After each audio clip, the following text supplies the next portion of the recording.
Assalamualaikum warahmatullahi wabarakatuh. Sahabat-sahabat Facebook saya dan jemaah DNSA dimanapun berada. Pada kesempatan pagi ini saya mengadakan siaran langsung di FB.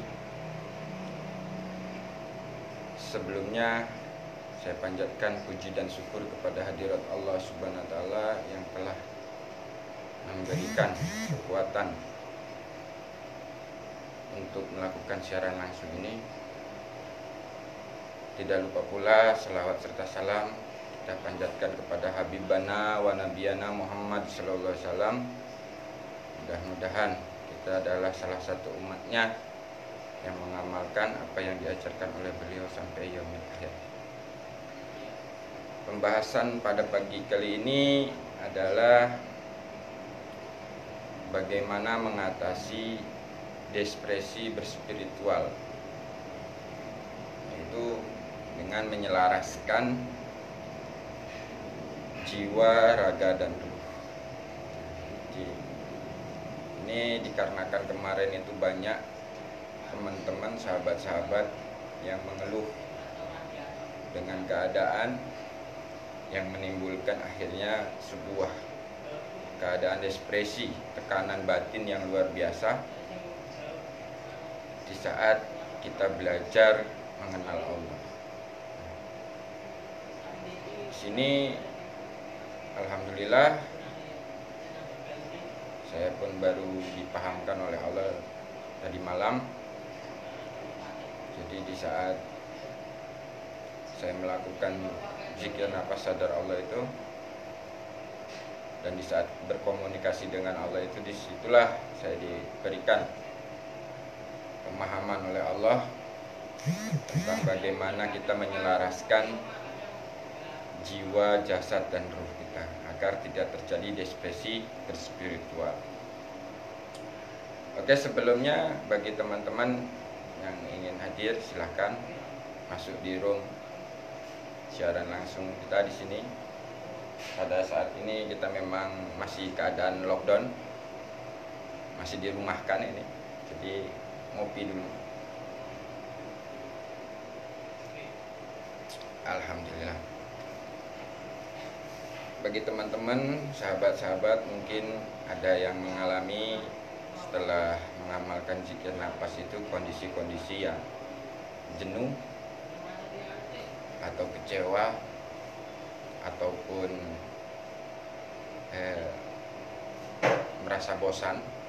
Nah, disinilah yang harus kita pahami, bagaimana kita belajar itu jangan separuh-separuh. Jadi kita itu belajar itu harus total, harus mengikuti apa yang diajarkan dari Padepokan Patrap Surakarta dengan bimbingan Bapak Setio Purwanto.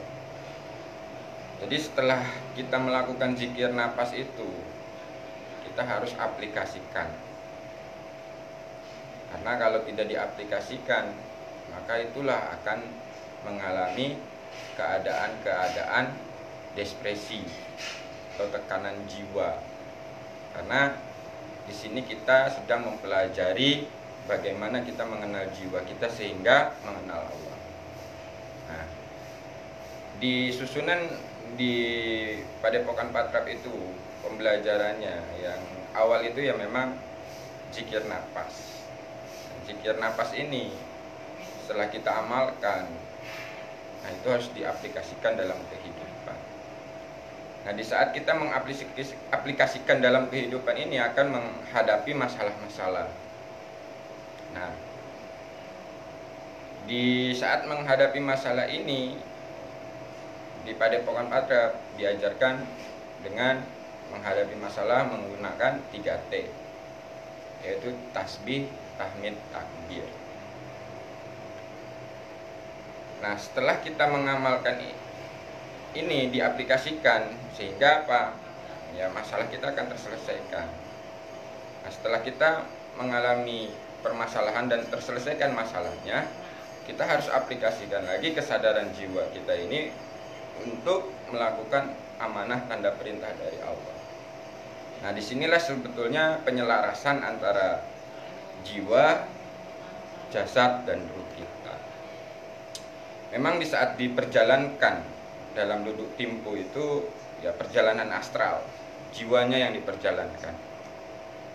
Nah, setelah jiwanya ini diperjalankan, maka akan dikembalikan ke dalam jasad. Nah, disinilah, di saat aplikasi inilah harus ada kesinkronan antara jiwa, jasad, dan ruh. Itu harus benar-benar sadar Allah jiwanya. Gitu. Nah, kalau nggak ada kesinkronan di sini akhirnya banyak berbenturan, banyak masalah, banyak keluhan, sampai ada yang mengalami kekecewaan yang luar biasa. Dan fase-fase itu memang harus dilewati. Kita jangan berhenti di fase-fase itu. Dan saya sendiri pun mengalami hal yang sama. Di saat awal-awal pertama itu, setelah mengamalkan zikir napas ini, saya diberikan kemudahan dulu, kenikmatan dulu untuk pembuktian. Contoh misalkan di saat saya pertama kali mengamalkan zikir napas ini, alhamdulillah saya diproses oleh Allah dalam jangka waktu 3 hari. Jadi saya mohon kepada Allah, ya Allah, aku adalah hamba-Mu yang tak berdaya, yang tidak bisa apa-apa, tolong mudahkan untuk mengamalkan zikir nafas ini. Karena hanya Engkau yang bisa memudahkan aku untuk melakukan zikir ini. Nah, di saat setelah ada permohonan, lalu saya lakukan zikir nafas itu, dan disitulah memang Allah berikan kemudahan. Jadi di saat begitu saya duduk timpu, saya diam, saya menyadari napas itu udah enak. Nah, di saat setelah udah menyadari napas, di saat berzikir itu pun enak. Dulu itu saya waktu pertama kali belum ada yang namanya level. Jadi level 1, level 2, level 3, level 4 itu saya belum paham.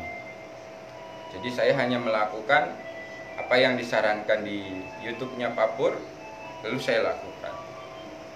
Nah, setelah saya lakukan dalam proses 3 hari itu, di saat 3 hari itulah baru Allah memahamkan tentang makna daripada diri atau jiwa atau nafs. Jadi setelah saya melakukan DM, mengalami sebuah alam yang ketenangan yang luar biasa yang belum pernah saya rasakan dalam kehidupan. Nah, lalu dari situlah mulai penyaksian. Nah, di saat wilayah penyaksian itu saya nggak bisa ceritakan, jadi harus mengalami sendiri.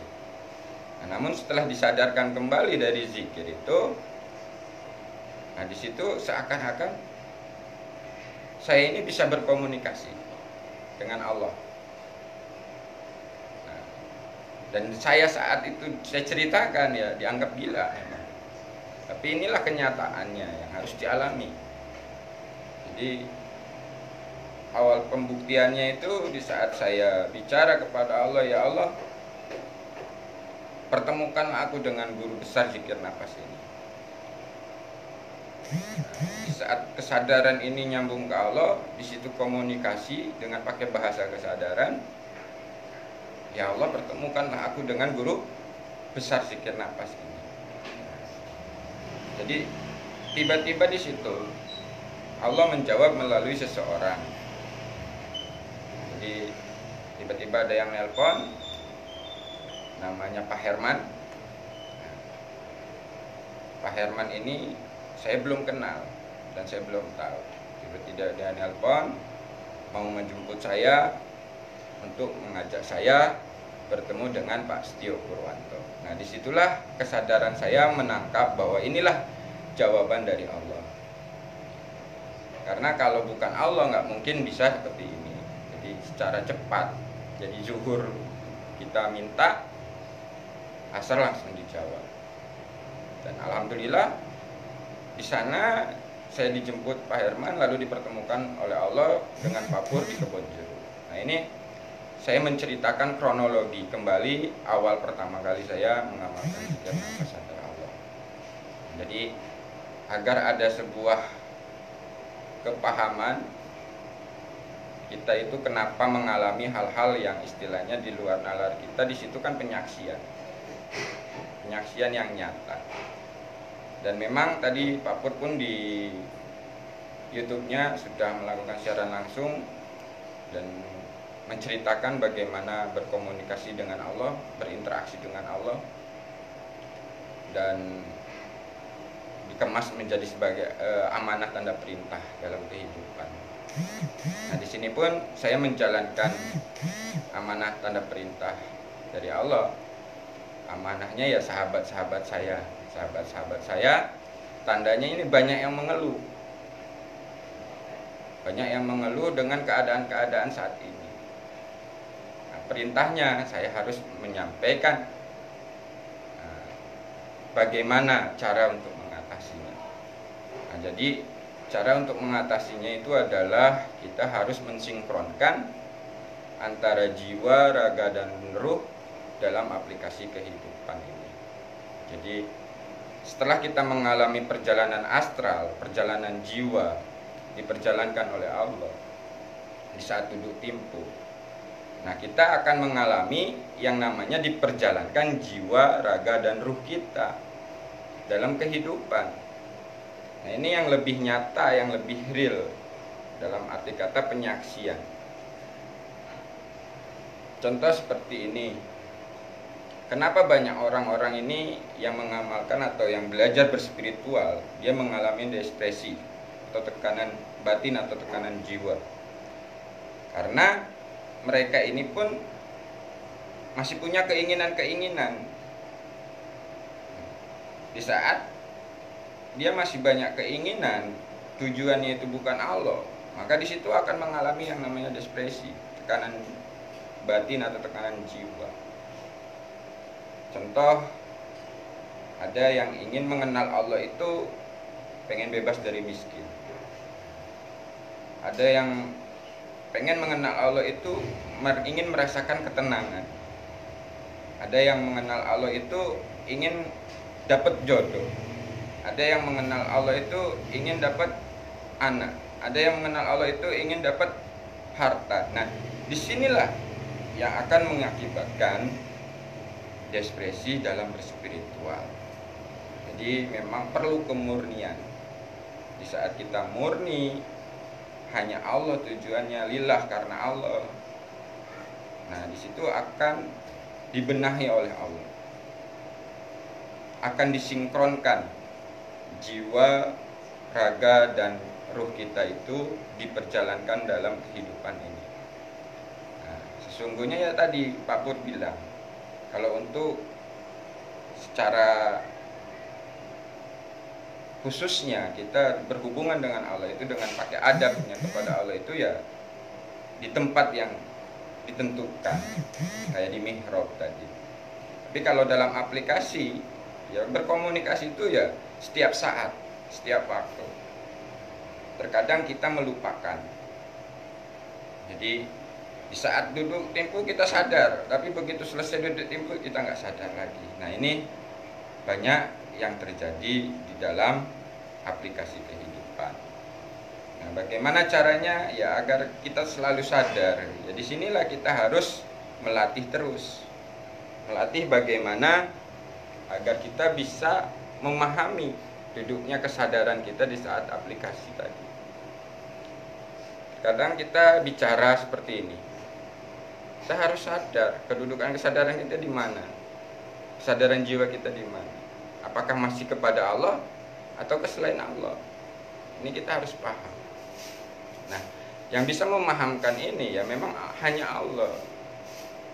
Nah, bagaimana agar kita bisa memahami hal seperti itu? Ya kuncinya cuma hanya berserah total. Yang namanya berserah total itu enggak banyak perlawanan kepada Allah. Nah, ini di aplikasinya agar kita bisa berserah total itu ya di 3T tadi. Menerima, mensyukuri, dan meyakini atau percaya kepada Allah. Ini sebuah pengalaman yang saya alami pertama kali keinginan saya mengenal Allah itu memang ya ingin bebas dari kemiskinan. Ini adalah akal pikir saya, keinginan saya, nafsu saya. Tapi selama diproses, ini saya diperkenalkan oleh Pak Pur pertama kali di Padepokan ya memang 3T itu. Beliau mengatakan urusan dunia dengan 3T ini beres Mas Susu. Ini sebuah ketertarikan diri saya, jiwa saya untuk melakukan atau mengamalkan. Di saat begitu saya mengamalkan dengan tujuan selain Allah, disitulah saya dipahamkan oleh Allah. Jadi dengan aplikasi 3T ini Allah memahamkan kepada diri saya agar saya bisa menerima keadaan saat ini, mensyukuri keadaan saat ini, dan meyakini keadaan saat ini adalah pemberian dari Allah. Jadi disitulah mulai saya tersadarkan, saya ingin kaya itu ternyata nafsu saya. Dan disitu saya baru tersadarkan, saya istighfar, lalu berkata kepada Allah, ya Allah, aku ikut proses jenengan. Ternyata di sini banyak wilayah-wilayah yang memang semakin mendekat itu semakin halus dan akan menjadi sebuah hijab. Nah, di sini kalau nggak benar-benar berserah atau sadar kepada Allah, ya akan terjebak dengan jebakan-jebakan Batman seperti itu. Karena saya beberapa kali bertemu dengan jemaah-jemaah yang mengalami depresi berspiritual. Tidak perlu saya sebutkan namanya, tapi di situ saya penyaksian. Kenapa bisa terjadi seperti ini? Apa yang salah? Nah, itu kan sebuah introspeksi diri saya juga. Kenapa kok mengamalkan zikir tapi kehidupannya malah hancur? Gitu loh. Apa yang salah? Dan di sini pun memang ya setiap kita melakukan itu kadang-kadang memang harus diiming-imingi dulu. Kalau tanpa iming-iming itu jarang orang mau melakukan. Dulu itu ada yang mengatakan, oh jangan zikir nafas itu nanti jadi wali. Ada seperti itu. Sehingga apa ya mau melakukan karena dengan iming-iming itu. Tapi ternyata di saat begitu diaplikasikan ya tidak seperti itu. Oh ternyata ini tuh maknanya itu. Jadi dipahamkannya di dalam aplikasi kehidupan. Kalau kita tarik benang merahnya pada Nabi Muhammad SAW sebagai contoh kita. Nah, beliau pun setelah diperjalankan secara astral menuju bertemu dengan Allah untuk menerima perintah salat 5 waktu. Nah, di saat dikembalikan itu diaplikasikannya kan bersamaan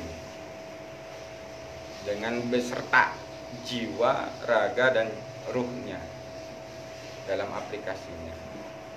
Nah, Nabi Muhammad pun manusia yang pilihan, yang terpilih dan menjadi kekasih Allah, itu masih mengalami yang namanya kondisi-kondisi kesulitan.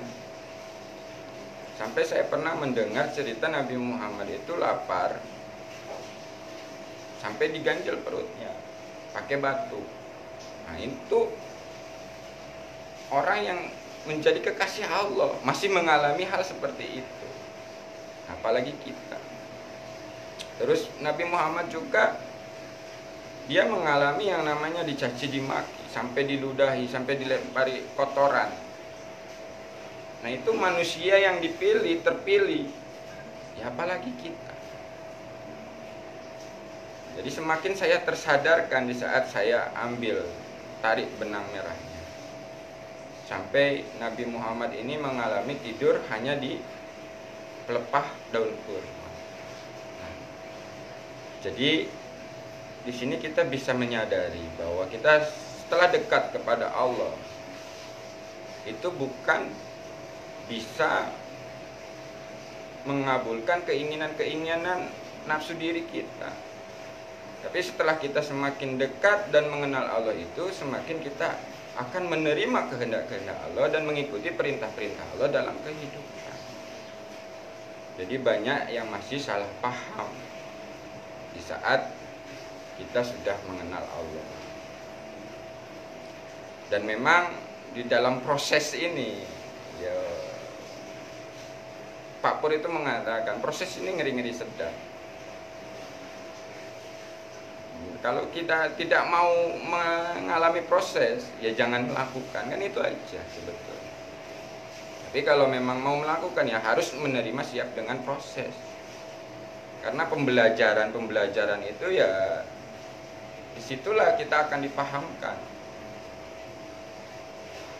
Jadi mengenal Allah itu bukan menjadi orang yang sakti mandraguna, yang bisa ting ada, ting hilang. Enggak seperti itu. Tapi kita semakin menyadari bahwa diri kita ini tidak berdaya, tidak bisa apa-apa, tidak memiliki apa-apa. Nah, disitulah kita akan memahami makna la haula wala quwata illa billah, bahwa diri kita itu ya nggak ada daya upaya kecuali dengan kekuatan Allah. Oke, baik teman-teman, mungkin ada yang mau dipertanyakan, silahkan. Nanti kita sama-sama diskusikan. Kita sapa dulu siapa yang sudah hadir. Alhamdulillah. Ini ada Bu Juweni, ada Pak Eroy Telo, ada Pak Ahmad, ada Angga, ada Dedi Nupurianto, ada Weri apa adanya, ada Bang Deni Kaca, ada Pak Kamai Simatupang, ada Didianto, ada Bang Irwan, ada Pak Joni. Nah, Joni Ngalamun ini sahabat saya, Pak Joni. Beliau di Dampit. Nah, oke teman-teman, kita lanjutkan lagi. Jadi bagaimana untuk mengobati depresi berspiritual ini yang mudah? Nah, di sini saya akan bagikan bagaimana caranya untuk mengalami pengobatan di saat kita mengalami depresi berspiritual. Nah, jadi sebetulnya ini mudah. Di DN ini sudah diajarkan yang namanya level 1, 2, 3, dan 4, nah, dan di SIPGO. Nah, di saat SIPGO itulah maka kesempurnaan atau keselarasan antara jiwa, raga, dan jasad ini akan menyatu, menyaksikan Allah dalam keseharian. Nah, di sini di saat kita sudah menyaksikan itu sudah tidak ada pengakuan lagi. Kalau benar-benar sudah di wilayah SIPGO, jadi cukup menyadari saja. Nah, kalau sudah cukup menyadari, ya tidak akan terganggu dengan keadaan apapun dan tidak akan ada yang namanya depresi lagi. Karena apa? Ya karena yang 3 tadi itu sudah menjadi satu. Gitu. Sudah menjalankan perintah-perintah Allah dalam kehidupan. Contoh misalkan gini, kadang banyak yang memahami ke Allah itu udah nggak perlu uang. Nah, ini permasalahan. Memang di saat jiwa itu meyakini ke Allah itu nggak perlu uang, tapi di saat kehidupan aplikasinya kan kita masih perlu uang. Ini yang harus kita pahami.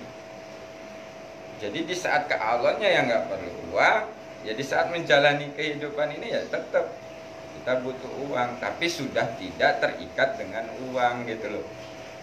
Jiwa kita meyakini bahwa Allah itu akan memberikan kebutuhan kita, dan kita harus yakin kepada Allah yang mengurus hidup kita.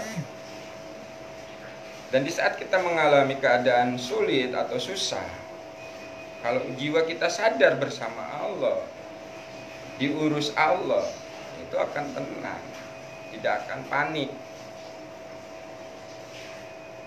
Jadi menyadari kesusahan ini dari Allah, dan yang bisa menghilangkan kesusahan ini pun Allah. Nah, disitulah makna innalillahi yang harus kita aplikasikan dengan kesadaran, bukan hanya ucapan. Jadi kita terima dulu keadaan saat ini, kita syukuri keadaan saat ini, kita yakini keadaan saat ini, lalu kita kembalikan kepada Allah. Nah, dengan kebesaran Allah itulah keadaan saat ini akan dirubah. Jadi kalau yang memang sudah benar-benar aktif jiwa sadar Allah dalam aplikasi, ya bisa dikatakan yo merdeka. Walaupun dalam kenyataannya menghadapi hal-hal yang tidak mengenakan. Karena enak tidak enak itu ya semua dari Allah.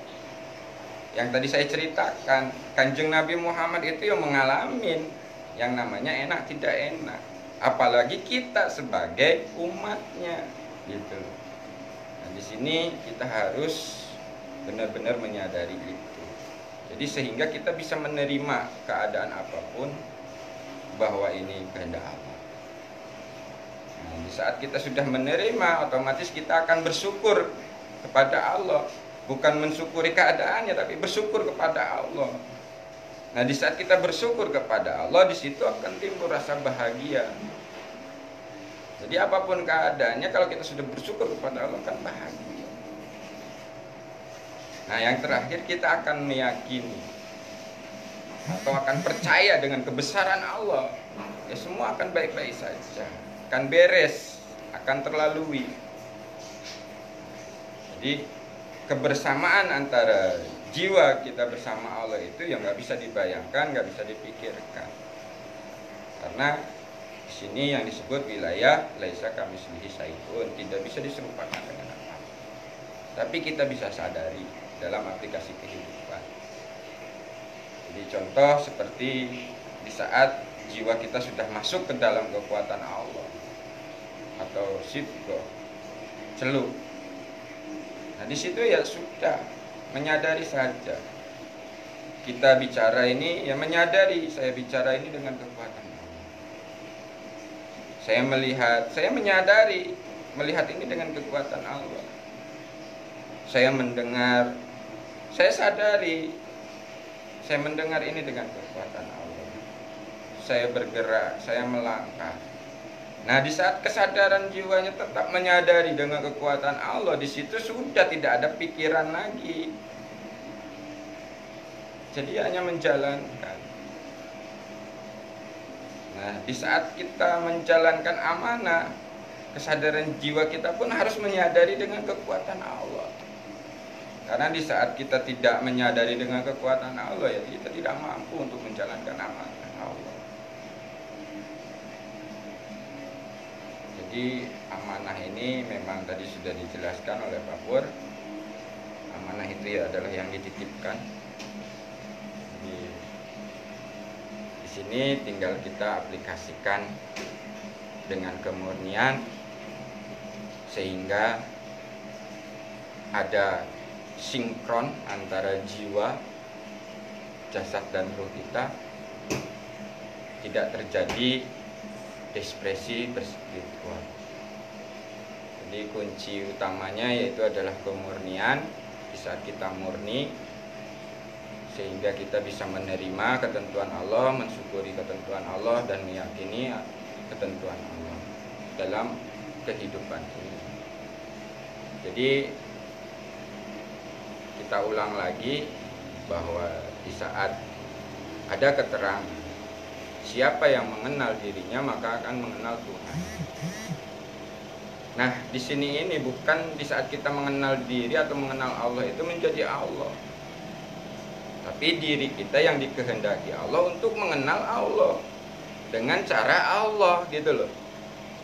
Nah, di saat kita berserah melakukan DN-nya lillah karena Allah, tujuannya hanya Allah, nanti disitulah Allah akan memperkenalkan. mana yang sejatinya diri atau yang mana yang namanya jiwa atau nafs. Nah, setelah Allah memperkenalkan jiwa dan nafs kepada diri kita, ini akan dipahamkan siapa yang menciptakan diri ini. Ya, pada hakikatnya nanti itu pas begitu masuk ke dalam diri, sesungguhnya diri ini ya nggak ada apa-apanya, nggak ada artinya. Diri ini hanya sebagai penyaksi yang menyaksikan kebesaran Allah, kemahaan Allah, kehebatan Allah, keagungan Allah, dan kesucian Allah. Oke, bagi teman-teman, mudah-mudahan ada manfaatnya apa yang saya sampaikan tadi. Bagi yang ingin bertanya silahkan, atau ada yang tidak dipahami dengan apa yang saya sampaikan, kita sama-sama diskusikan. Karena di saat kita belajar zikir nafas, sadar Allah ini, ya kita harus berguru ke Allah dalam aplikasi kehidupan. Istilahnya setelah berguru ke Allah itu ya bukan berarti meninggalkan guru makhluk atau guru manusia. Jadi tetap kita perlu pembimbing manusia, karena kadang Allah ini bisa memberikan pemahaman langsung melalui ilham, bisa juga memberikan pemahaman melalui guru pembimbing kita. Nah, jadi di sini perlunya kita belajar kesadaran, karena kalau kita sudah melihat dengan kesadaran, mendengar dengan kesadaran, membaca dengan kesadaran, itu tidak akan tertipu lagi. Insya Allah, mudah-mudahan teman-teman yang masih mengalami proses-proses pembersihan atau dalam mengalami proses-proses bantingan, mudah-mudahan tetap diberikan kekuatan untuk melaluinya. Jadi pesan saya tadi, di saat kita ingin mensinkronkan antara jiwa, jasad dan ruh, kita harus murni. Nah, di saat kita murni nanti akan tersinkron dan kita mengaplikasikan dengan kesadaran masuk ke dalam kekuatan Allah. Sekian dari saya, mohon maaf apabila ada kekurangan.